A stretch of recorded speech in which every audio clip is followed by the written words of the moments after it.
Good day, everyone, and welcome to Obidient Family TV. The program is Hope Alive.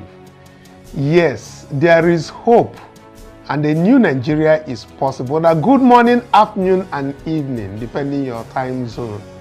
Once again, today, welcome to a new week, and we're here to discuss the things that are happening in Nigeria. But today, there are very, very hostile atmosphere going on, especially in Libya, with our Super Eagles, which we want to bring to the attention of Nigerians. Because most people are not aware that our own Super Eagles, who defeated the Libyans, are held hostage at the airport in Libya. The Nigerian government, of course, has summoned the Libyans, charged their affairs in an effort to resolve the situation involving the Super Eagles, who were left stranded in Libya after their flight was diverted. The Foreign Affairs Minister, Yusuf Togal, told reporters at the presidential villa today that the steps are being taken to refuel the plane and ensure the national football team swift departure from Libya. Togal added that the authorities have been in contact with the team and have set officials from the Nigerian mission to provide assistance. He emphasized that the matter is being handled with urgency. But what we are seeing is that Nigerians have been reacting, and even the players themselves has been using their tweet handle to showcase where they are, the kind of situation they are, what has been provided to them. Nigerian government needs to do more for these Super Eagles, who, of course, we know they are, of course, elite. They are not just the people from the slum. But let's take a listen to what this Yusuf Togal, or the minister, had to say as we proceed to this very discussion. Is that rice? Is that rice? A rice TBC?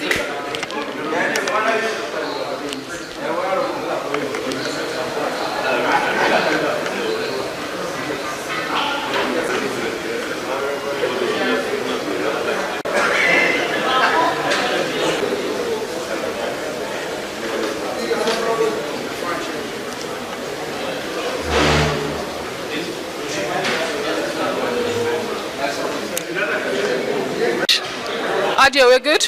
Yes, sir. So we know you have tweeted about it, that you're monitoring the situation, the Super Eagles being stranded. Some have described it as, hostage taking of the Nigerian Super Eagles, the elite football team of the country. But can you tell us more, since you're here, what's the situation and what are you doing about the Libya situation? Well, it's the most unfortunate situation because the Super Eagles flew to Libya to play a match. As you know, the Libyan team was here. They were supposed to land in Uyo. Instead, they went and landed in Port Harcourt, where they were not supposed to land. And now our team has gone to Libya, and somehow the plane gets diverted to a different airport. And unfortunately, at that airport, there is no aviation fuel, because what we have just decided is they need to refuel and get out. We will not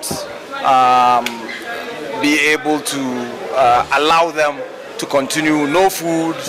It's a good thing when they landed in Kanu, they actually even got some water, some cartons of water. Otherwise, even water would have been a problem. But suffice it to say that we have established contact with them. We've sent people from the mission to go there that are representing the mission. They are in touch with the delegation there. I am also communicating directly with the chairman, and since last night we've been on the phone with the chargé d'affaires, because Libya doesn't have an ambassador here, so we're in touch with their chargé d'affaires, and I'm heading back to the ministry now, where we have summoned the chargé d'affaires, the Libyan chargé d'affaires. This issue has to be resolved as quickly as possible. So we're on top of the situation. Thank you very much, Minister. Thank you so much. So that is the people talking from what they are doing for the Super Eagles. But this is really very, very what we call a hostage situation.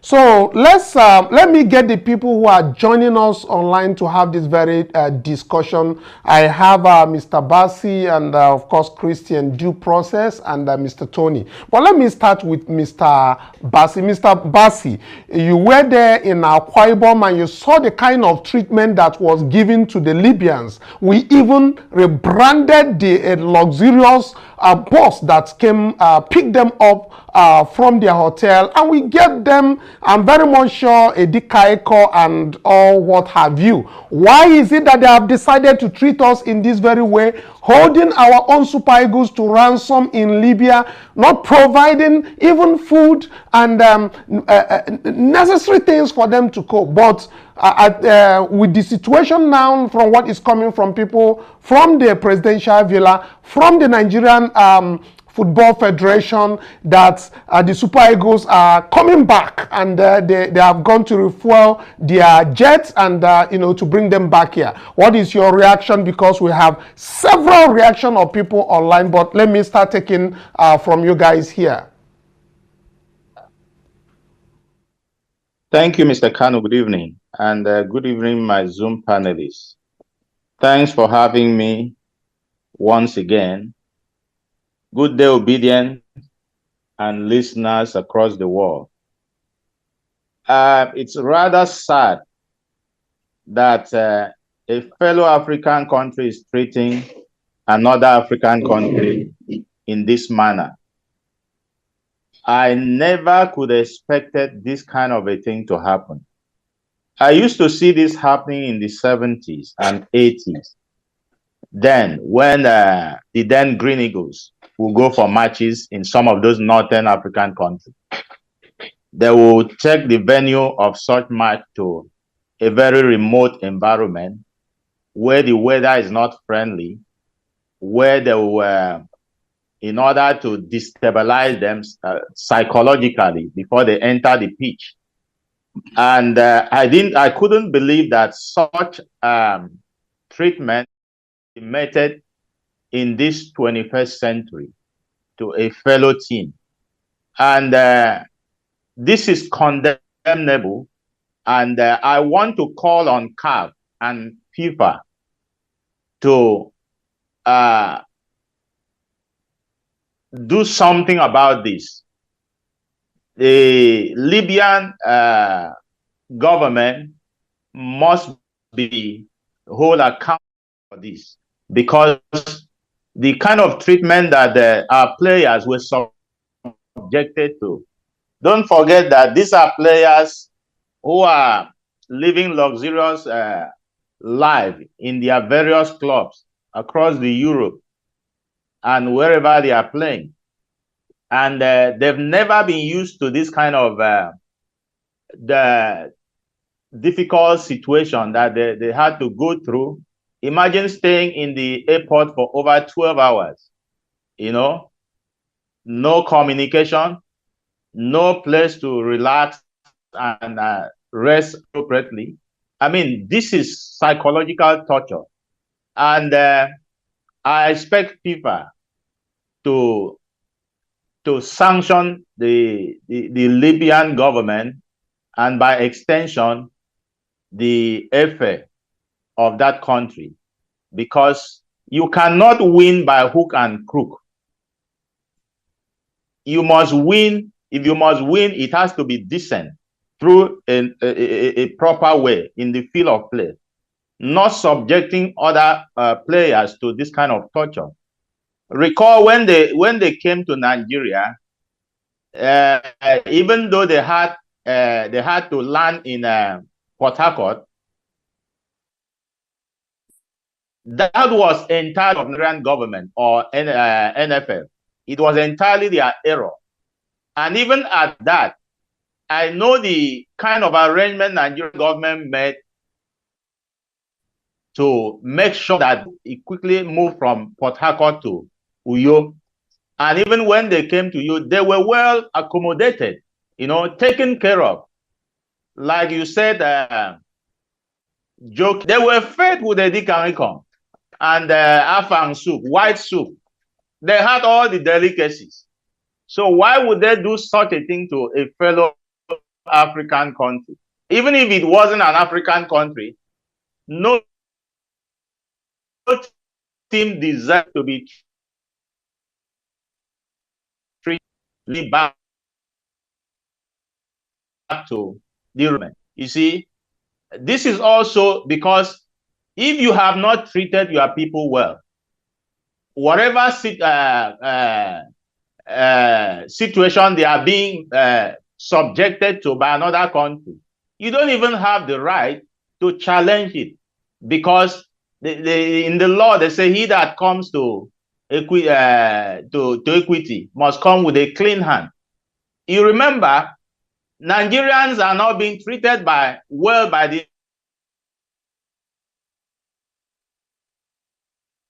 government. That, oh, these people are being tortured by their own government, so we can as well give them the same treatment there. So now these people have been there since yesterday, and Nigerians were fully aware that their flight were diverted to one airport that wasn't even supposed to be, when even they were about land. What did Nigerian government do?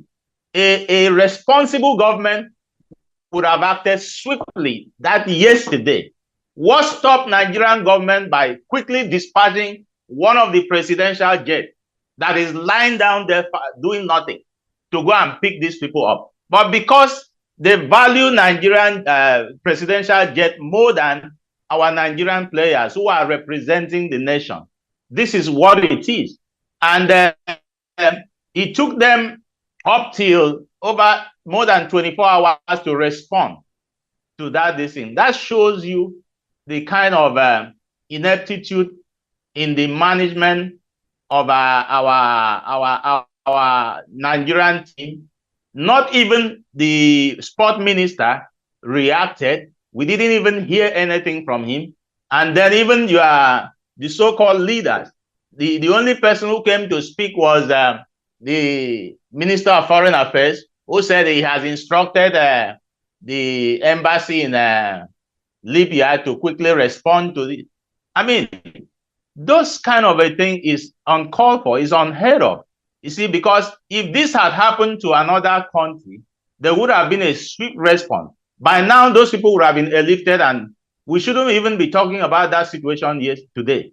Because as at yesterday, this was trending. It was one of the trending news in the social media. And Nigerian government didn't seem to bother about it. Even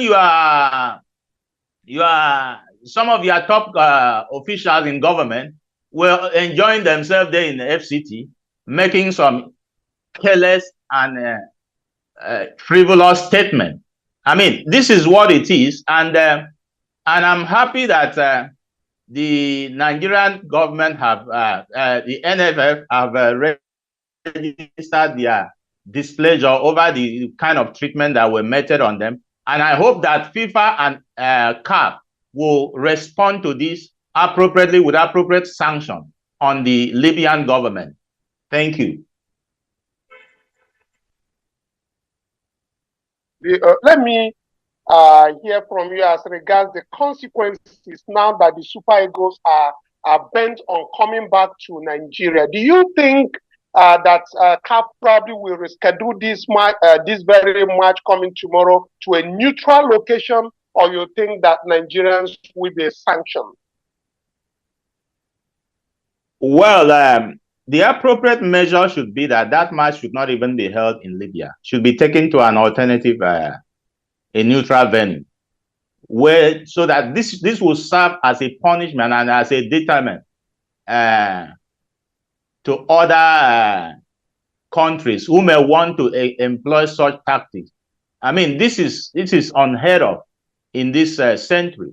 So, but again, I would want Nigeria to also play their politics, the football politics, appropriately, so that at the end of the day, they will not be found wanting in yes, because they have every reason to protest those treatments, but it must be done properly so that CAF will take cognizance of their action, and also support them in their coming back, Because if you don't do that, they might just give you a walkover at the end of the day. So this is what it is. And I would expect that the match should be rescheduled to a neutral venue where it will also be as a punishment to Libya. Thank you. All right, thank you very much. Let's take the reaction from Mr. Tony.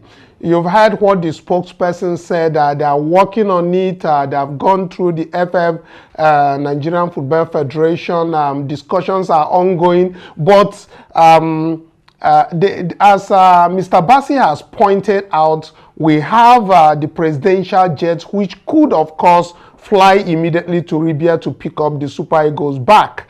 And again, the flight that is supposed to bring them back, they said that there is no aviation fuel in Libya. You think that the Libyans meant well for Nigerians, as they say. But again, do you think what they said about Nigerians also sending their flight to Port Harcourt instead of landing in Uyo, you think they are trying to, capitalize on their flight that was not diverted but ended up going to Port Harcourt, to what is happening to Super Eagles? But bearing in mind the fact that they were not kept in that Port Harcourt, they were actually taken immediately to Uyo and they were cared for in a very executive manner. Thank you, Mr. Kanu, for having me. I'm glad to be here again.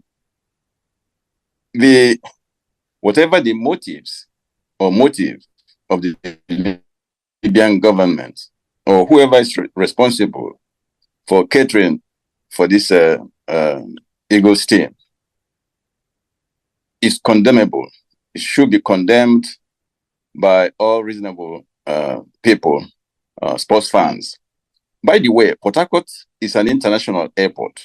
You can compare it with where they took the Green Eagles to, the airport, the remote airport they took them to. They're not comparable whatsoever. But again, let me take a different angle. Like I said before, whatever their motives are, is well known to them. Whether it's psychological warfare to demoralize the Eagles, or to make them agitated or irritated so that they won't concentrate on the match. They know better, but it's not right, and it should be condemned. But look at what is going on in this country. This thing was everywhere yesterday, and Nigerian government never made a comment. They just kept quiet.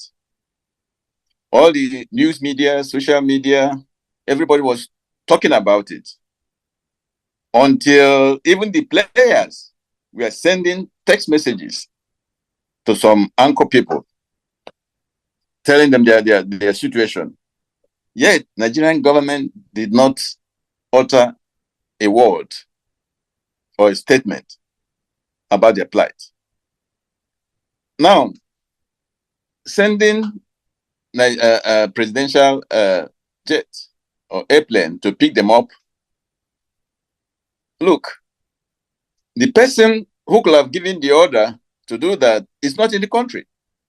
He's on vacation, flying from one country to the other, doing whatever he likes.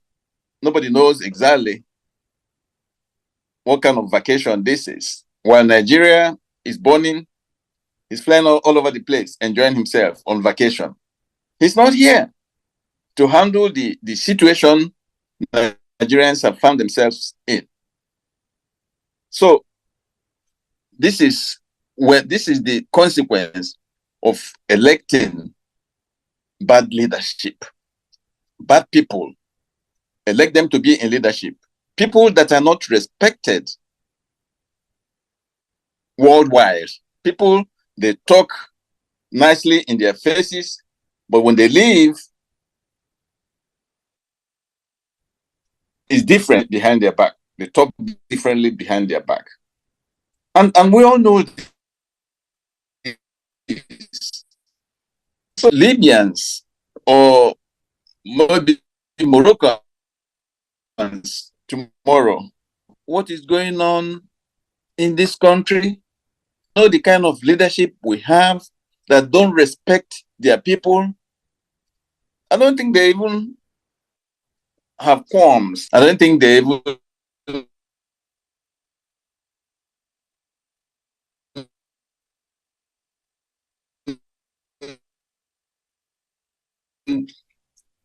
because we are government. That is what it is. It brings about disrespect,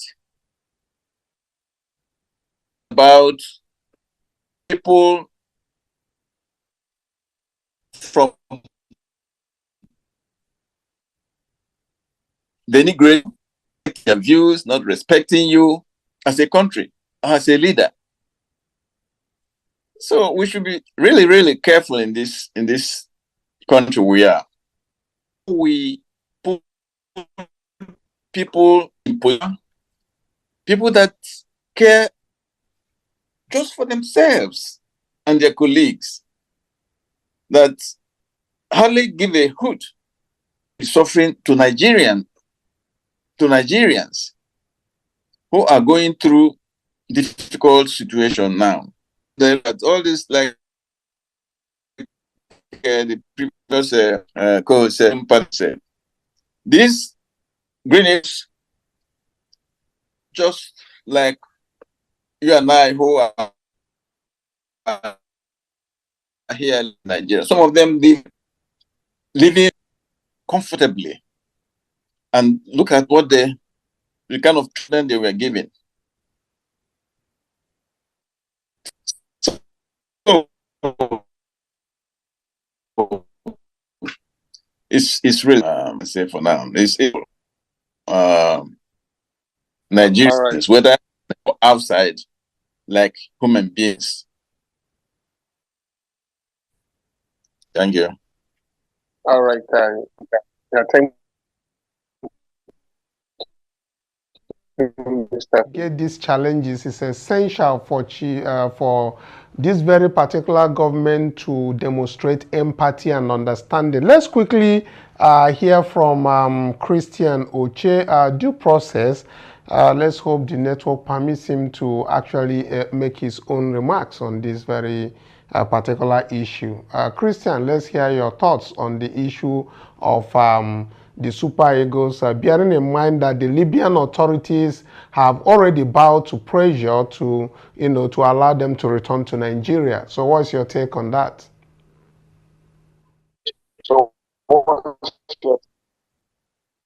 Sorry, Christian is not online. Oh, Christian is not here.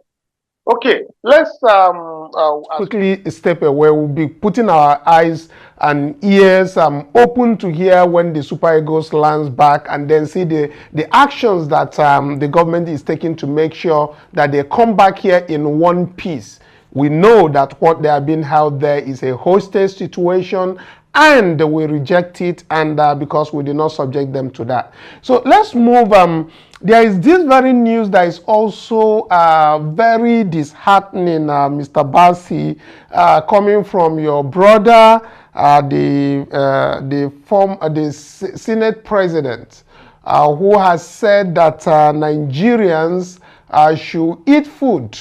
That is, I'm talking about the Senate President, Akpabio, who had steered a controversy yesterday with his recent comment advising Nigerians to eat free food wherever you see it. That is what we heard from the reports that came out yesterday.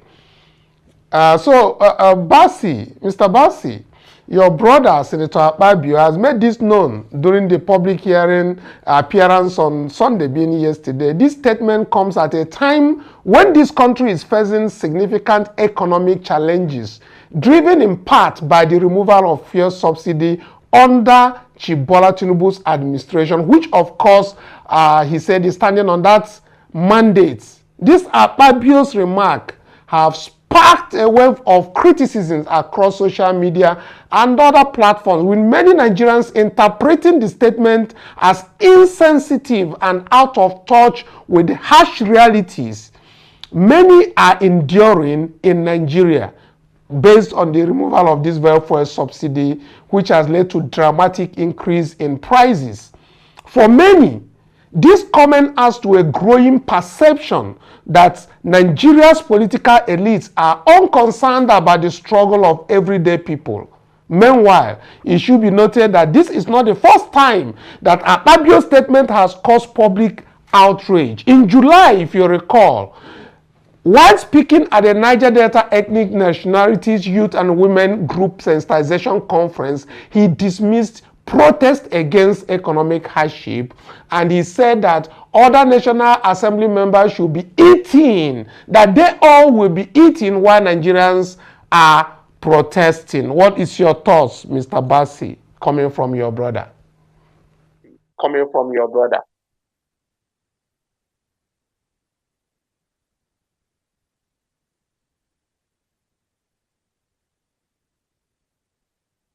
Mr. Bassi, are you there?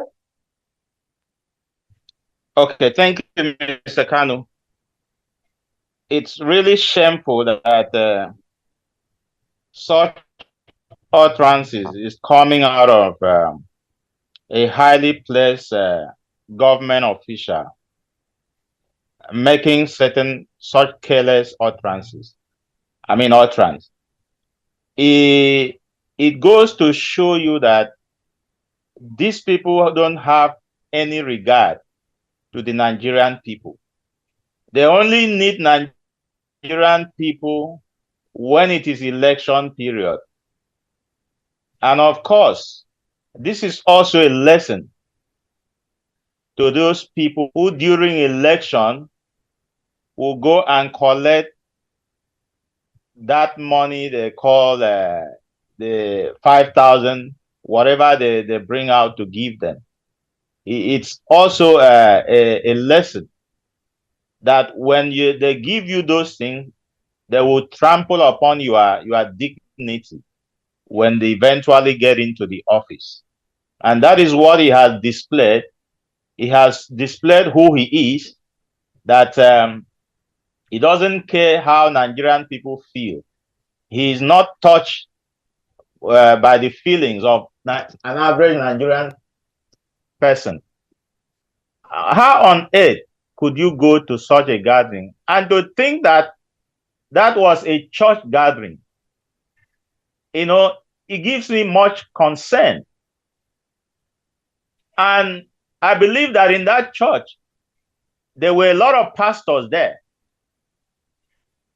And I'm even very certain that they would have been even clapping after he must have said those disgraceful words. Like my brother Tony, like my brother will always say that election have consequence. Even though in this particular case, it is not the majority of his constituents that voted for him. But what it is, that INEC had done their magic, and the man found himself in the Senate and as a Senate president. And now all of this started from the judiciary. So this is why we need to pay attention to some of the things that are happening in this country.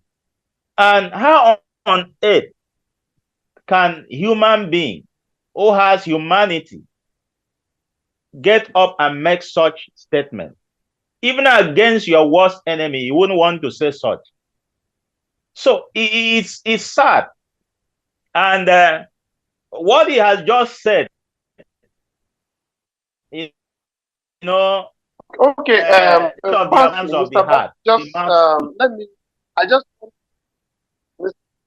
Mr. Bassi, I just want to... Since I know he's suggesting that Nigerians should eat free food wherever they can find what many Nigerians find that insulting and all that.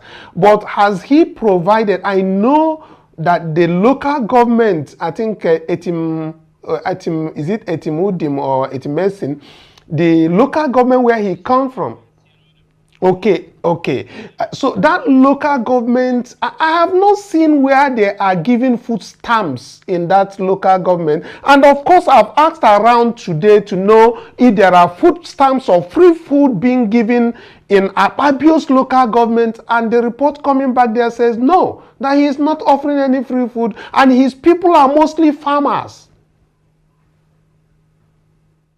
Now, here is the thing. These people don't give, they are not concerned about what happens to an ordinary man.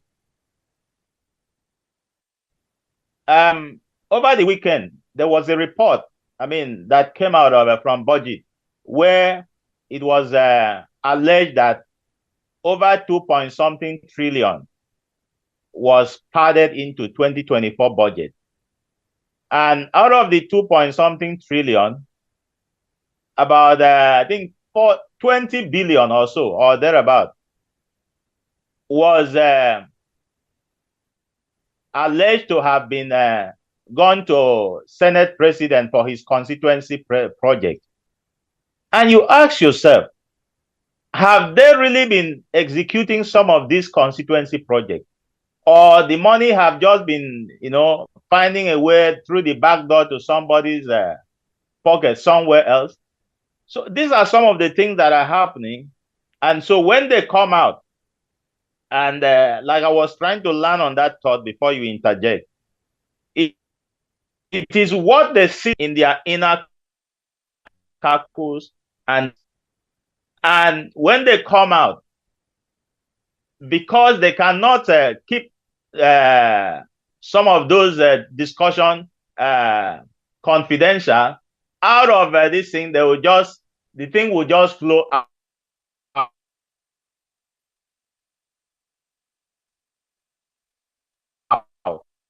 So that is what it is.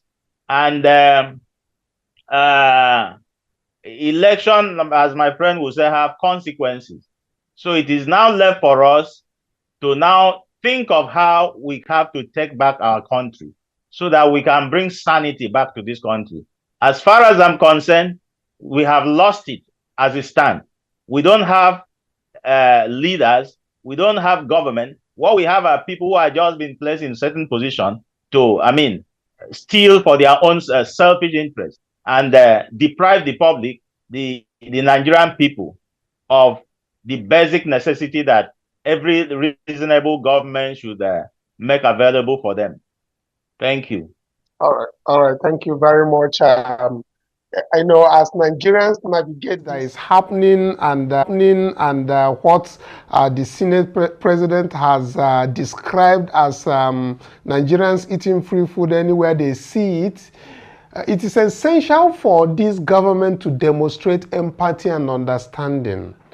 Tinubu must address the concerns of Nigerians and work towards creating a more inclusive and sustainable economic environment. But at the moment, no sign that such plans are being pursued by Tinubu's-led government. The economic landscape of Nigeria continues to pose significant challenges to us, that is in Nigeria, due to lack of economic recovery. Many wonder how Nigerians are managing to survive, how we Nigerians, why Bola Tinubu yesterday said that Nigeria should just keep on praying. Fasting and prayers has become routine practice, offering spiritual sustenance. Is scarce. The fate of Nigeria as economic in Nigeria. The Nigerian naira has of kept securing warranted spot as the fourth globally, according to House Currency Watch list. Since January 1st, the naira has suffered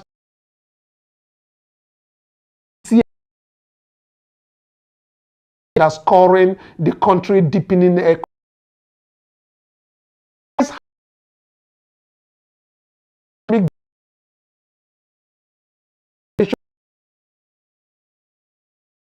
many Nigerians.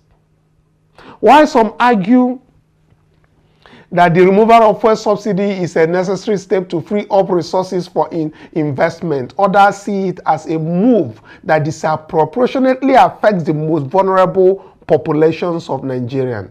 It is understandable that people are concerned about the government's economic policies, especially when they seem to be hurting the very people they are meant to serve. The high interest rate of 26.75% aimed at curbing inflation may also have unintended consequences on small businesses and the individuals struggling to make ends meet in Nigeria. Chief Bola Tinubu's frequent foreign travels has further fueled public discontent, with many questioning his priorities. Nigerians want to see a tangible solution to their economic woes, not just promises of future prosperity. For many, survival depends on the generosity of family members or friends who are fortunate enough to have steady income. A regular phone call to these benefactors at the end of each month often yields a stipend just enough to cover basic necessities. This informal support system has become a lifeline for numerous households. And of course, we see people in diaspora now looking away and not helping again. But we urge you to continue to support. The impact of economic hardship on daily life is evident in the simplest aspect of survival in Nigeria: food. Meals are often meager, with oil, meat, common luxury items few can afford. Many Nigerians have adapted to eating once a day, making do with whatever resources are available. Farmers, once the backbone of Nigerian rural economy, are now barely eking out a living. The dreams of progress and self-sufficiency has given way to mere survival. As the nation grapples with these economic woes, the resilience of Nigerians remains a testament to their unwavering spirit. The stark contrast to the past, this current economic climate has crippled the livelihoods of rural farmers. Prior to the present administration of Tinubu, farmers would typically invest their harvest season earning into building homes, a tangible symbol of their hard work. However, under this prevailing Tinubu's economic condition, such aspirations has become unattainable. Anyway, we can go on and on. The struggle is real. The consequences of economic management are far-reaching. Nigerians will continue to navigate these challenging times. Mr. Tony, just a quick one for you finally. Please do make your contribution on this issue of free food that Akpabio says Nigerians are reacting, calling it an insult that Nigerians should take free food wherever they see it, and he is not actually setting up a food bank or actually setting up the president by being the first person to be sharing the food everywhere. That's why they wait election time, campaign time, they share food. What is your final thought on this? Our time is up, Tony. Yeah, Akpabio.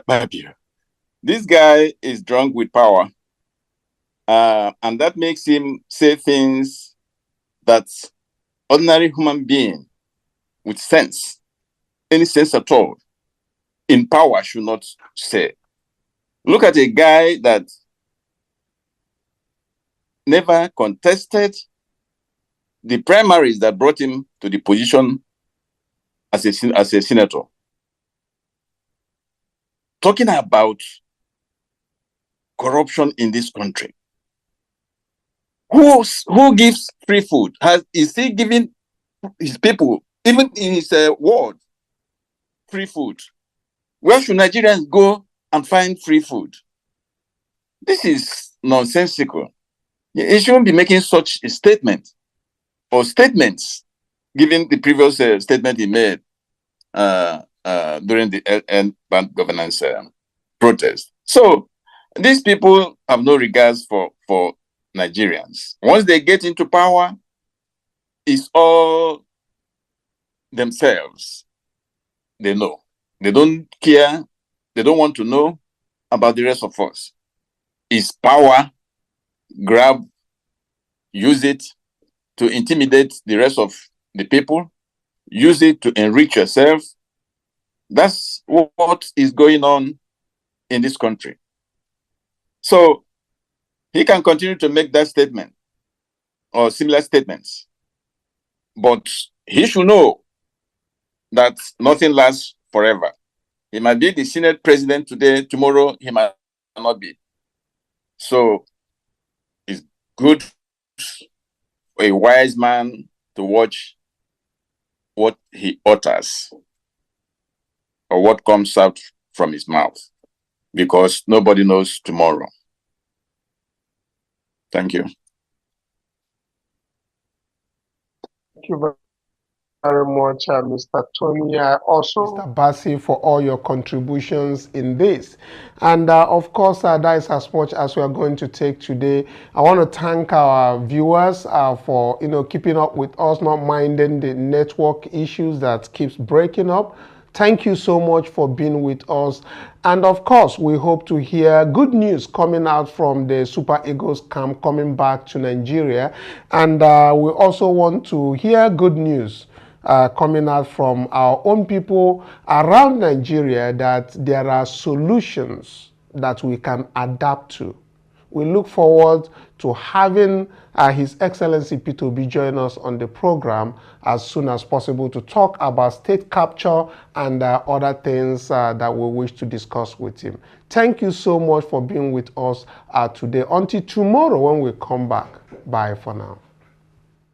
There will be another dinner for the Senate President and the Deputy Senate President at 7:30 p.m. today. The venue will be at the Chopstick, Mississippi Ministers Hill, Maitama.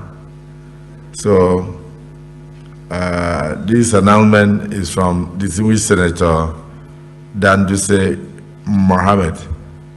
Apparently, it is not being funded by the government, neither is it being funded by the National Assembly, and it is his initiative. So I urge members that times are difficult, and wherever you see free food, please endeavor to avail yourself. Thank you, distinguished Senator Danduse.